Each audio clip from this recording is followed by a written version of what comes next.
to you by Lincoln Savings Bank. At home in Iowa, at work for you.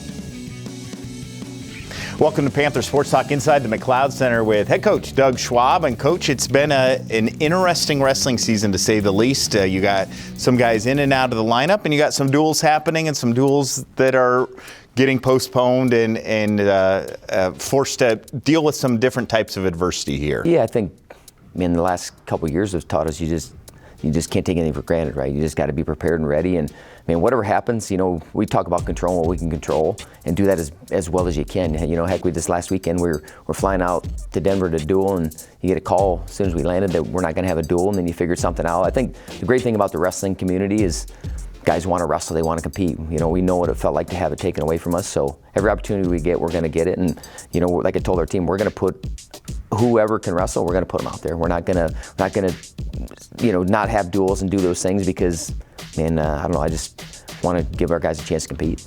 You did defeat Air Force in the Big 12, 27-11. You won 7 of 10 matches there and got bonus points in a lot of those. Yeah, bonus points is always a good thing. If we're going to win a big-time tournament, you have to be able to score. And Bisco, he scored a whole bunch of bonus points. I think, Happel scored over 20 points. Parker kind of did what he continues to do. He scores a whole bunch of points. But it was good for our team to compete and win and start building some momentum for the rest of the season. Talk about Bisco and just what he has done. He was in the lineup last year off and on, but he just seems to be wrestling with a different mentality right now. Yeah, it's the last few times out, that's as good as I've seen him wrestle.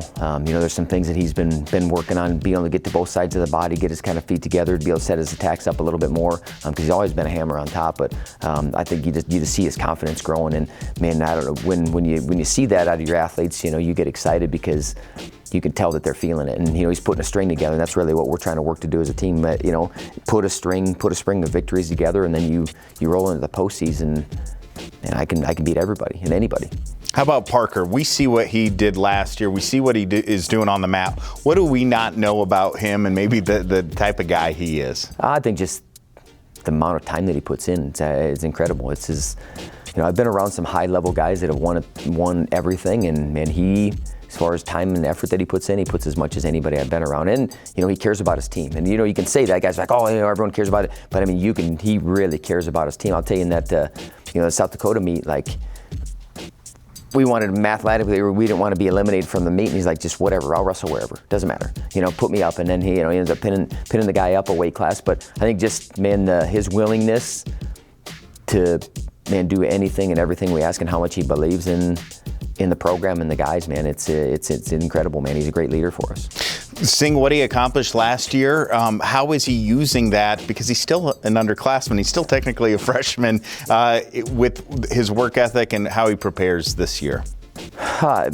It's more. I think he felt how close he was, but also when you're trying to get that last bit, you can get 90% of the way, 95%, 99, 99.9, but getting that last 0.01, that's always the toughest. And he's in that range right now. He's in that 0.001% now. He wants to get in, and put a couple more zeros. But man, him and Brooks had a great match down at the duels, and you can see he's right there. He's one position away from beating, defending national champions. He's had 2 losses so far. It's both been to that guy, and I look forward to the next opportunity he gets to wrestle that guy. Yeah, and the next opportunity to see the Panthers is this weekend as they host North Dakota State. We'll talk about that and bring you a feature on one of the Panther stud wrestlers as well. Panther Sports Talk, more coming your way right after this.